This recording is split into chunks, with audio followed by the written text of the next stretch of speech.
Hello.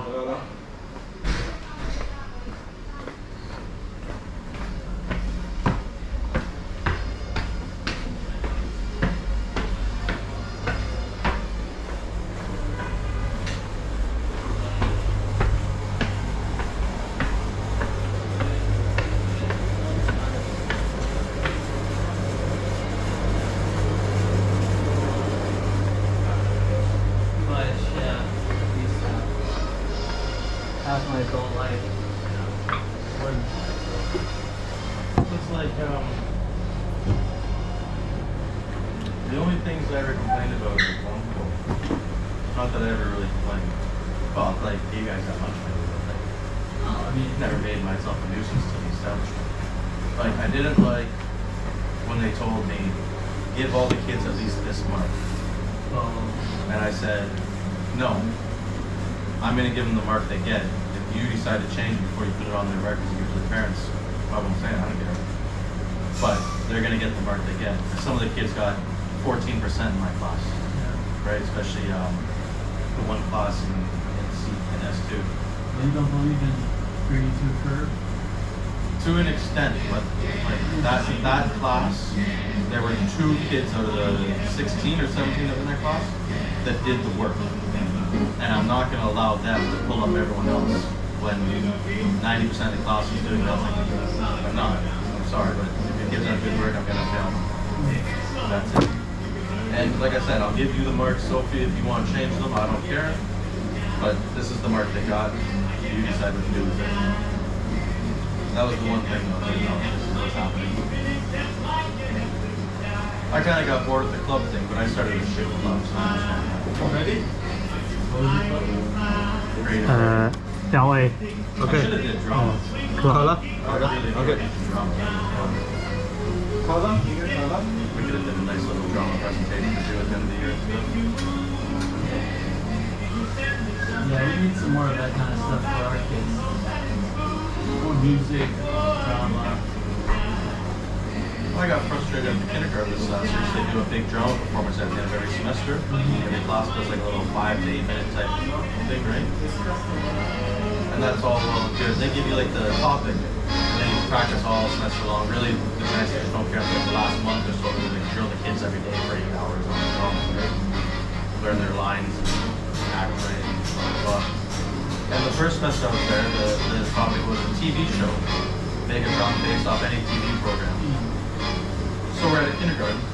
Every other teacher in that kindergarten chose a cartoon. Kind of a pig, you know, Smurfs, you know, cartoon. I chose America's Got Talent. And I made like a little judge panel, and I had my Simon, William, for all the other kids like, yeah, that was great, that was good. And he was like, that was the worst kung fu performance I've ever seen. And all the others was like, come on, Simon, come on, William, that wasn't that bad. And everyone laughed, right? And I thought it was hilarious. Another one, I tried doing a news broadcast. I got no help from the Chinese teachers in that class, and she took over the drama and turned it into some little Chinese cartoon program. And I was like, fine, you do it. I don't care. I'm supposed to do it. I'm supposed to write the script, but you do it. Find yourself out. I was like, but everyone's doing this. Like, kind of break the kids out of their mold a little bit. And the kids really like that drama that China's Got Talent. We call it TTK in school, it's Got Talent. That was fun. And then the second semester, they're like, so we want you to do a scene from Journey to the West. And I was like, so none of the foreign teachers ever read this Chinese novel, Journey to the West, with, you know, the Monkey King and Common Sense stuff. It's huge in China, right? They have their TV shows, they have their movies, they have the cartoons, they have the books, you know, everything. But we don't know it. And we're the ones writing the scripts, and like, we're supposed to. And I was like, look, you have to tell me about this book, because I tried looking for it in an English version. The only place I could find it was on Amazon for 700 renminbi. And I'm not buying a book for 700 renminbi just to teach kindergartners a drama. That's not happening. So you gotta tell me what happened in this book, and I'll make a script about that. And I ended up finding out it's 100 chapters. And there's like 19 chapters where they're like journeying to the West and like, you know, having their getting the Eastern religions, Buddhism and all this stuff. Yeah. Apparently there's like 81 chapters of like different challenges they go through, different little And I was like, that's fantastic. All you had to do was choose one chapter for each class, give us like an English translation. No, it's exactly that. You know, it's like they come across a monster, they get caught, you know, and like how do they get out? Right. I mean, it lends itself perfectly to little skits. That's right. And I was like, all you do is translate that for us and tell us this is what happens in this chapter. And we could have had 17 different little things that would have been fine. That would have been awesome. And they didn't help us at all. And they gave us this like mangled English translations where we sat there, literally, like we were sitting there in the office one day before teachers going, what do I do with this? I don't even know what's happening. I can't, like the English is so mangled that it makes no sense at all. And so I ended up doing my 2 classes, did the one where... It really sounds like a standoff. It's like you must know this if you will pass the ring of fire and become a Chinese. You must know these stories. Will you not, you silly foreigner? So we did the one. So I did the one where it's like the gold and silver horn, catch them with the gourd, right? And like in the so they showed me it in Chinese. It's got the English subtitles, and Wukong's got his gourd, and silver horn has his gourd. And so we were going, if I say your name, will you come? Now I'm a guy, so all I hear is like sexual overtones on that, right? If I say your name, will you come?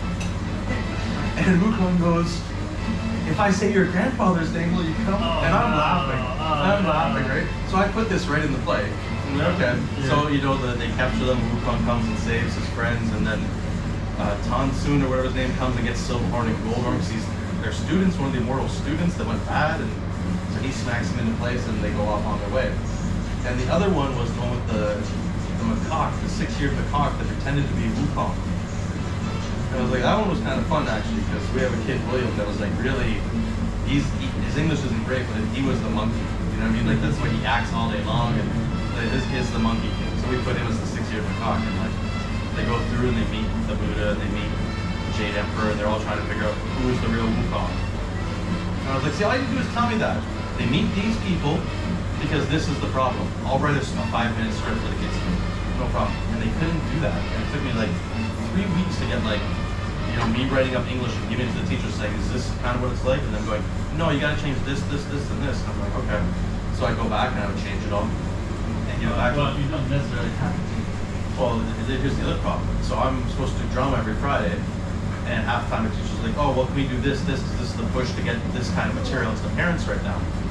I was like, okay, fine, we'll skip drama today and do this. And then 6 weeks after I finally got like a finished script, the Chinese teachers take an interest and start trying to teach it. And they're like, okay, now you got to change this, this, this, and this.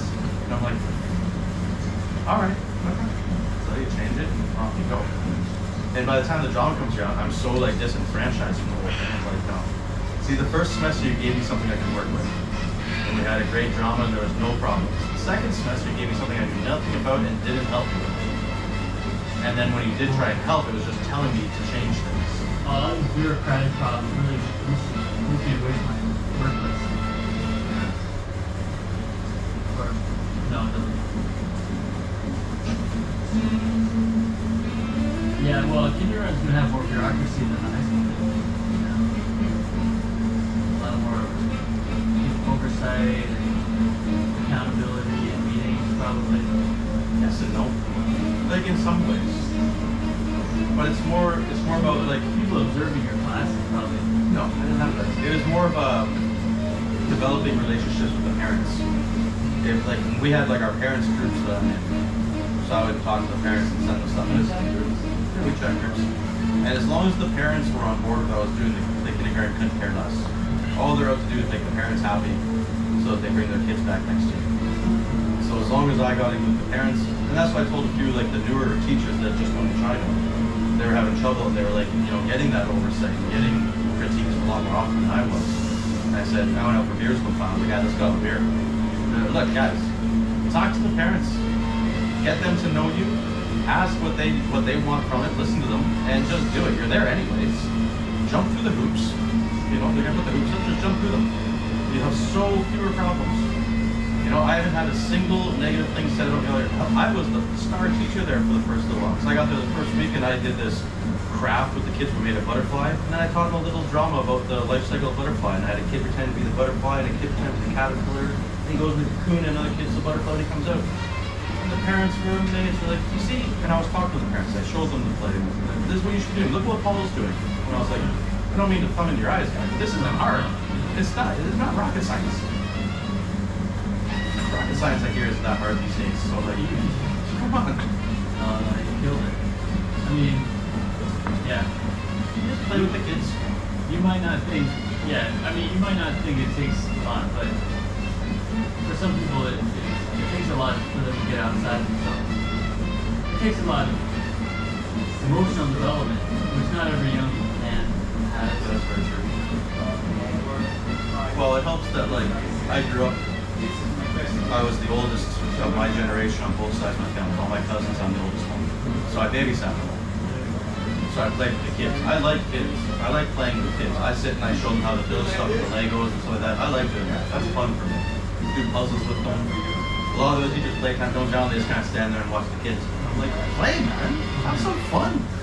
You know, we built swords out of Legos and attacked each other. You can do that shit with little kids. They like that shit. You don't hit them. You know, don't get too harsh with them. Let them smack you around a little bit. Feel like they won the battle. That's fine. That's it. And that's all it is. And then you show the parents, and the parents are like, oh, he's a good teacher that cares about my kid. No doubt. And that's it. That's your job. Teach what you can on the sidelines. Because you are. You're not faking. I don't want kids of my own. I've done that for decades. But I like playing with kids. So, no problem with that kind of stuff.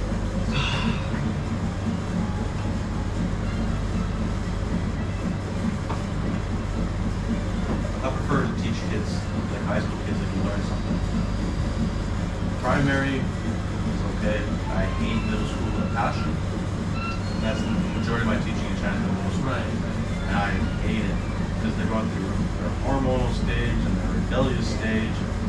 The kid pulled a knife on me at the school, like, you know, like I've had shit go down. I hate middle school kids. High school kids, they're so just dead inside that you can actually like teach them concepts and they're like, oh, that's kind of interesting. Then you got them. Because they don't rebel against it. They're not out to like fight you because their parents are crushing the shit out of them. 这个有一点咖啡味道。咖啡味道。对，没喝过。啊？我没喝过。试一下。对，这个很好，是吧？这个好喝。美国茶。对，California 那边。哦。这个啤酒过来中国这里3个4个亿，坏了，可以掉垃圾，不喝掉垃圾。Fresh。太过期了。对，还有一个月。对 ，so fresh， 保质期1年。对，super fresh。 They're starting to realize everything they thought they do is just an illusion, and they hate everyone because of it. They don't know how to deal with it. They haven't had the life experience. And some things you can't learn, you just need to live through, and then you'll know. And teenagers are at that point, so okay. No problem. I just don't know why it has to be that way. Welcome to society. You know, the only societal 这个风格你画的，你要1、2、3、4、5，打开，很快掉了，这个味道刚刚好。对，我现在不喝。对，不是，我教你，你要喝这个啤酒 ，you must be before the white man came and ruined everything. 2, 3. 嘣，不是慢慢来，嘣，对，很多泡。呀，味道刚刚好。 Central American, Mexican, Aztecs, but like the North American, they had contests for territories like that. There was often with little death, bloodshed, little death. They had ways to.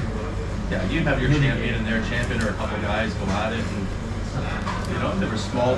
The population is the problem.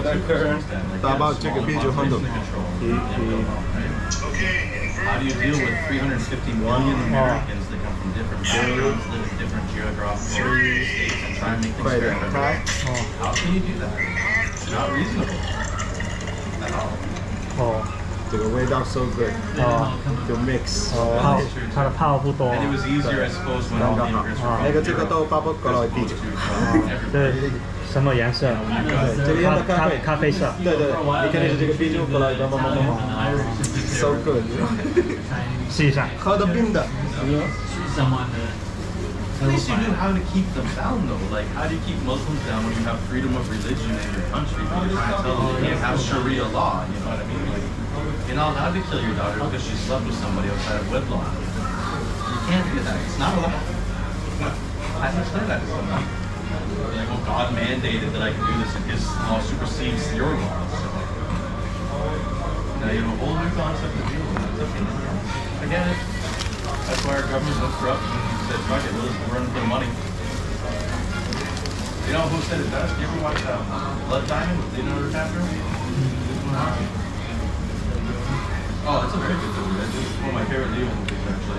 He's a good actor. I like him. But at one point, the one journalist lady, before he realizes she's a journalist, she's a diamond smuggler, right? And she's asking him stuff, and he's like, look, the government's only in power long enough to get enough money to go into exile somewhere nice. The rebels don't really know if they want to take over the country because then they have to run this shit. And the rest of us are sitting here kind of wondering how to navigate these shoals. But TIA, this is Africa. Right? Like, sounds about right. Sounds like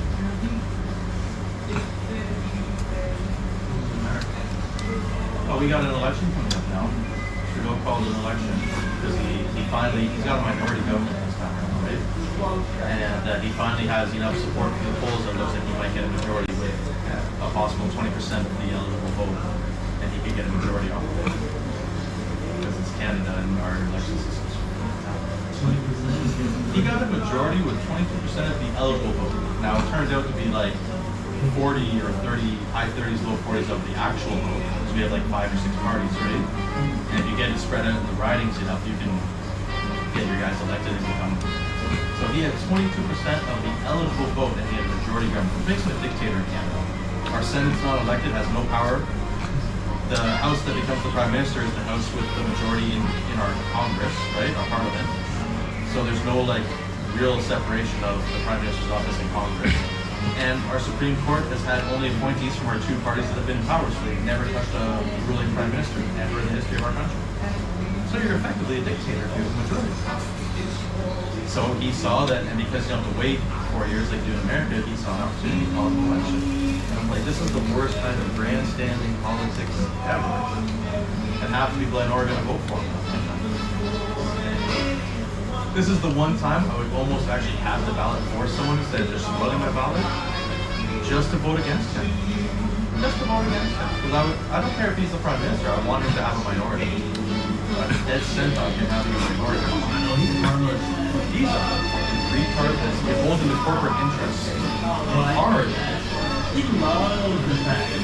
He just considers himself like perfect, like little cousin, little retarded cousin to like the EU Commission. Yeah, oh yeah.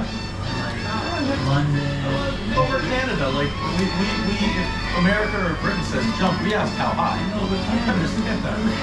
We don't have to be. That's right. You're absolutely right. It's a pain in the ass, man. But Trudeau's so happy to be that. Well, not only that, but like when he first ran, and I had people like my friends back home that actually put his sign on the lawn. That's going to the extra step as far as I'm concerned. I don't vote for him. I've gone to every debate in my riding when I was there. I went to the election booth and drew a big X across my ballot. Were you like a political reporter? Yeah, I almost was in politics, dude. I was this close to getting into it. I know you've written stuff, but were you like covering it for your local newspaper? No, for myself.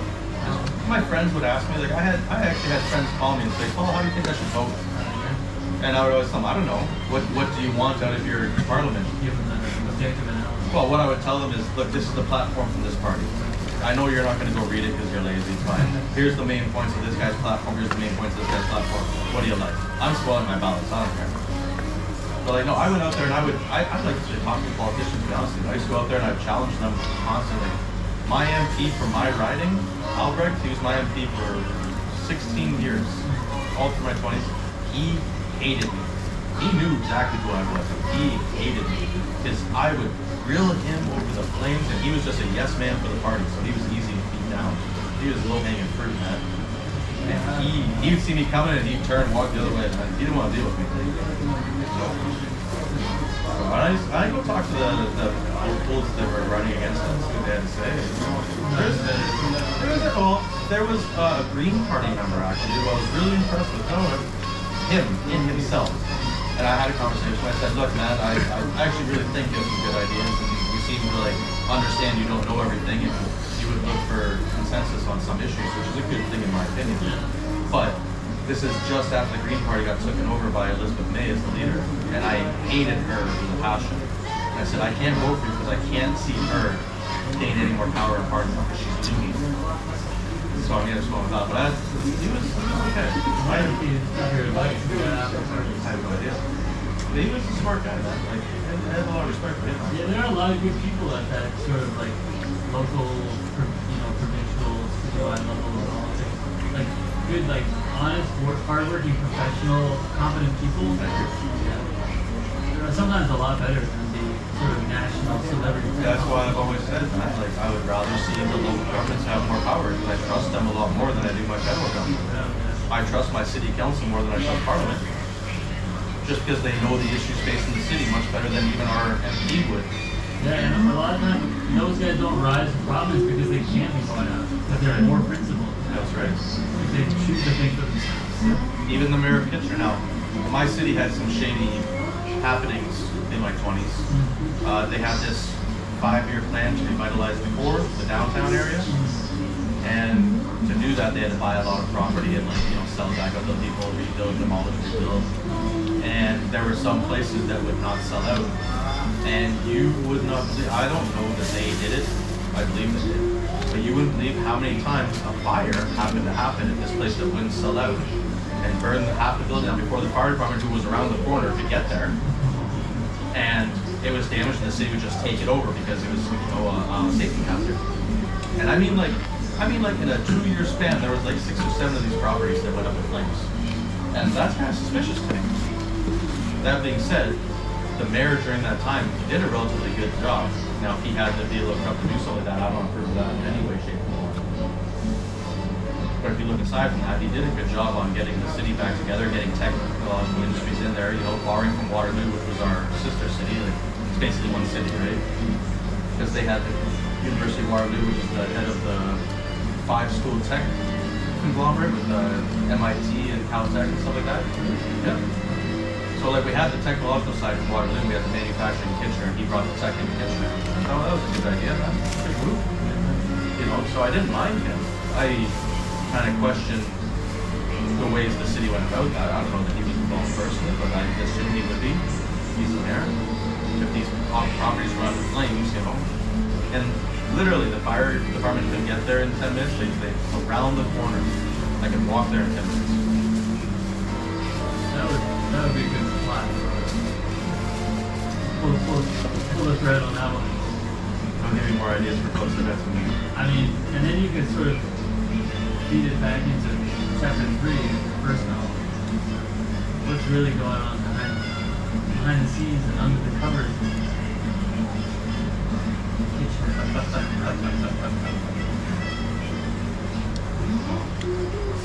This is the thing, sometimes I have a hard time getting mad at politicians in places like America. It is a hard job. There's no doubt about it. It's a difficult job to do. And to be in it long enough to actually make a difference. You have to stay long. You have to have the masses on your side, which aren't always everybody. And they do watch TV all day long, listen to their news reports, and you have to, I understand, but there are limits to my forbearance. These days it's just become too ridiculous. I can't even really take it seriously, to be honest.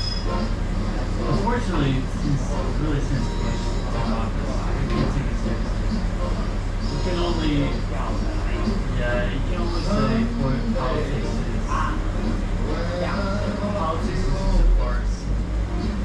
And you have to make people understand that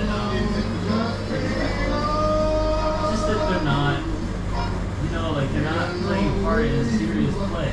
It's not a serious play that they think it is. It's a common farce. And then you say, okay, jokes on us. Okay, but what really? What should we be doing here? I mean, because it's just... You don't know the scariest thought I had recently? I have a question for you. You gotta go? You got another 20 minutes? As long as you're sleeping. I ain't gonna live. I like talking to you, man. It's rare that I have like a amicable conversation. With my business partner, who's a hard QAnon follower, like hardcore, we argue our faces off. We're always friends at the end of the night, you know. But like, I'm not a huge Trump supporter. He believes Trump is the savior of mankind, and I'm like, Trump's not a president. He did some good things, he did some bad things. I half believe that he is actually working for the other side sometimes because of how bad things have gone throughout history. I know it's not all his fault, it's the politics of the moment, but... He's definitely too soft on Hey Lee, can I get one more of these, buddy? Me too, why not? We'll pay for these. And I had this... I know, I'm worried about my friendship, man. Like, I can loan you, I can bridge you. I'll let you know if it is. September 5th is the day, so... I get paid weekly at the training center, so that's quick that comes up. The dangerous thought I had, I was out with these new guys from school, and we got drunk and we were talking politics, so they're not very political, they're still young. And I said, you know what scares me? If you're looking at the human race as an entity, not nation, not individual, look at the human race as an entity. And you're talking about how long we're going to survive. 你们这个店有没有 Facebook？ 没有 Facebook， 没有微信。我的微信有。哦，对，没有 Facebook， 没有 Facebook， 没有微博，没有。对，就都是没有新的地方有。哦，就有外卖。啊，有外卖。要外卖。哦。If you buy into things like these eugenicists and things like this that want to depopulate the planet and modify humans through DNA manipulation, cybernetics, whichever road you decide to take down, and we might survive for 200,000 years. Are they wrong? Is that something I should fight against? Now, as an individual who's not part of that elite, and I'm someone they want to stay around, 我没有 Facebook， 没有 Instagram， 没有 Twitter， to look at it as a species, 我有一个微信告诉你是来自美国？ are they 不是 wrong? 沙特阿拉 Should I 伯， be fighting against that? And that's a terrifying 沙特阿拉 thought. 伯。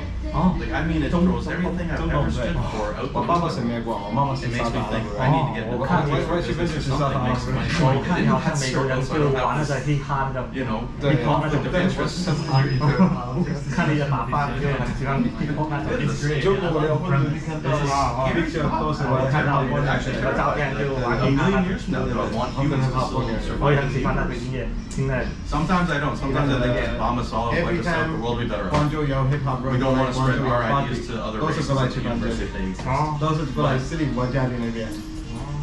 And then you have the religious and like, what's God's plan for all of this? And you know, like, 你们一般都是 I don't know. 外国 If 人 you 来 take 的 it seriously and actually 不是 study 中国人 theology. 多一点。所以是吗？对，我那天来也 It 也 is a 是 religious 外 book. 国 If 人 you。read it with kind of 外国人 a 过 devil 来 on 这 your 里， shoulder, it's 就 gonna 是 sound 和 like 妈 a 妈 bunch 来 of 好好的。 I grew up Catholic. 吃饭吃饭吃饭。 I call myself a pagan. I have spiritual beliefs. I just 哦 don't 他 adhere 们 to 就 any 来 major 喝酒比 religion. 较多。 Because I don't like the organizational structure more than anything else. I don't like the rigidity for something that's so personal to be a free-flowing belief. 二楼三楼都是中国人。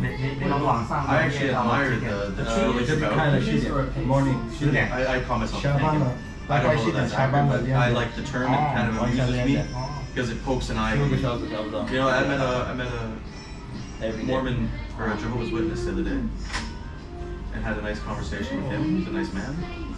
开了多久？这里差不多6个月刚刚好，6个月刚刚好。 6个月。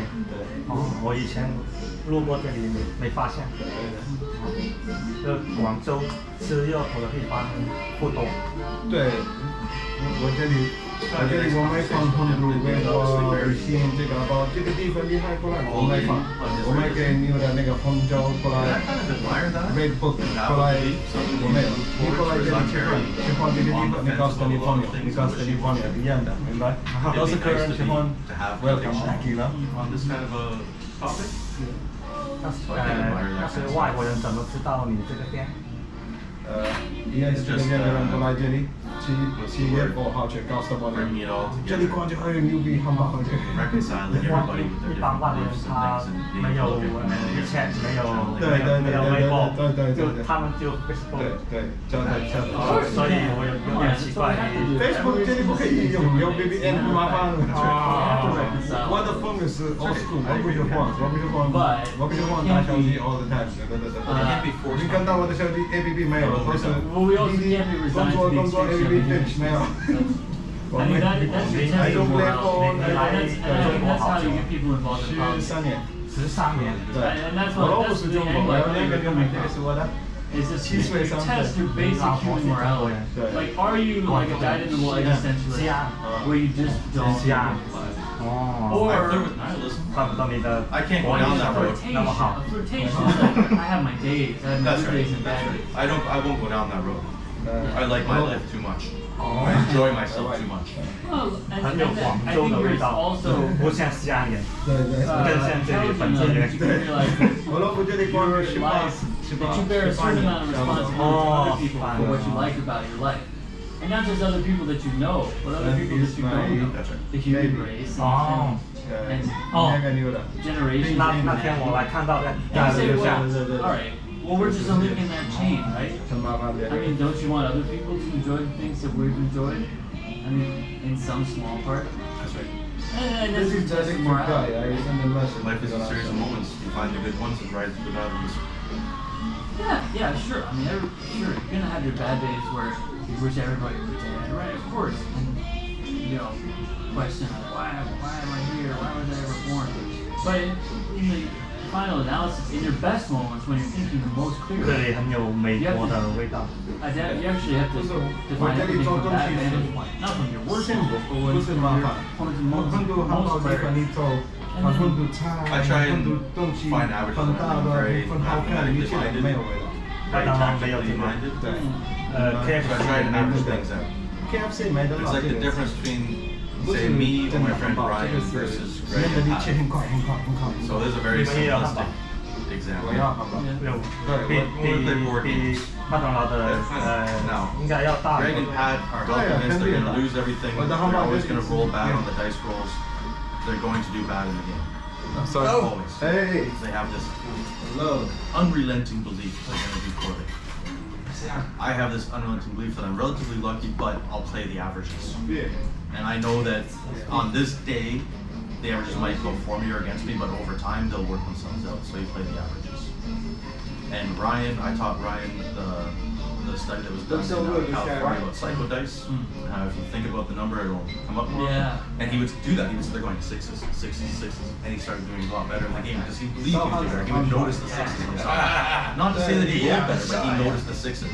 Pat and Greg noticed the ones. What's that called? I've been doing that with like also random number and like double blind, like It's like telepathy. yeah. It's along those lines. I believe that it's real to some extent. I believe that Yeah, no. it might just be psychosomatic in that you No, notice it's this quantum. more, It's but quantum physics. It's reality. right. So when we play something like our the big game we played back today was Warhammer, where it's like this tabletop army game with models and stuff. And Greg and Pat would constantly get mad because they would lose fights, and I would win fights. And I'd say, look, guys, before I even decide to enter into this fight with this unit and this unit, do the averages. I have 12 guys, you have 12 guys, right? Different stats. So when I roll, I get this many dice. Now, if I need 3s to score a hit, that means 2/3 of them should hit, on average. After that, I have to see how many wounds I'm gonna roll out of those 2/3. And if I need 3s again, then 2/3 of those would hit. So I work it all out. What's the average? So the average is I'm gonna win by 5 points, or it's gonna be close within a point itself. So is it worth the risk? You guys don't. You run stuff in and want to see you guys die. I can understand that. They don't take the game as seriously as you. That's right. I plan it all out. My moves, who gets into who fights where these units go, and why. They just run stuff in and want to roll the dice and see people die. And I'm like, this is why you're losing. You don't think about the numbers, and because I am doing that, I know when I'm making a good or bad move, which doesn't always save me, but gives me a better Right. chance Still of. might make impassion. That's right. You might roll Bad 6 decision. 6s on 6 dice. Well, there's that too. Yeah. Like there's a game of chance. Yeah. So you run the averages, and I run the math in my head constantly with every single move I make, and they don't, and I'm like, that's fine, but I'm not lucky. I'm playing the averages. You guys aren't. You're just playing, and that's fine. And I'm not 5 years old anymore. I don't just play. Yeah, I want to win. Of course, that's why I hate Monopoly. It's my least favorite game in the world. Totally give it a chance. It's the most chancy game ever, and I hate it. It drives me nuts.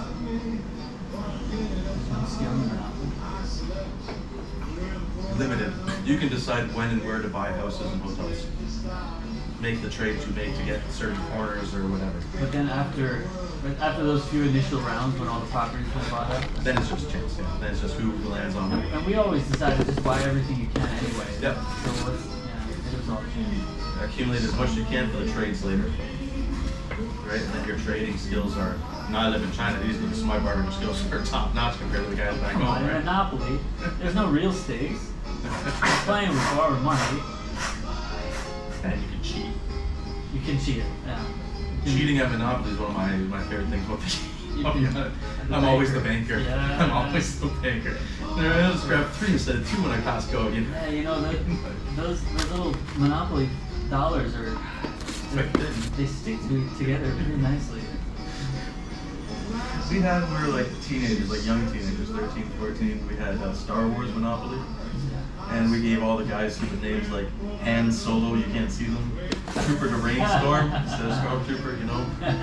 Puritan Puke for Luke, anyway, that was and we ended up calling it, and not Star Wars Monopoly, Corrupt Monopoly. So whenever we played Star Wars Monopoly, it was like, I have to go to the bathroom, and the other guys would like divide up $1,000 between them, and they'd be like, oh, I didn't know. You know, it's one $500 bill, you don't notice it in your stack, right? And it became Corrupt Monopoly. Just how much can you steal from the bank without the other guys noticing? You know? Which is a life skill, so it was fun. Yeah. But you know, things like that, and then you compare people like that to the idea of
Open, key back, key back.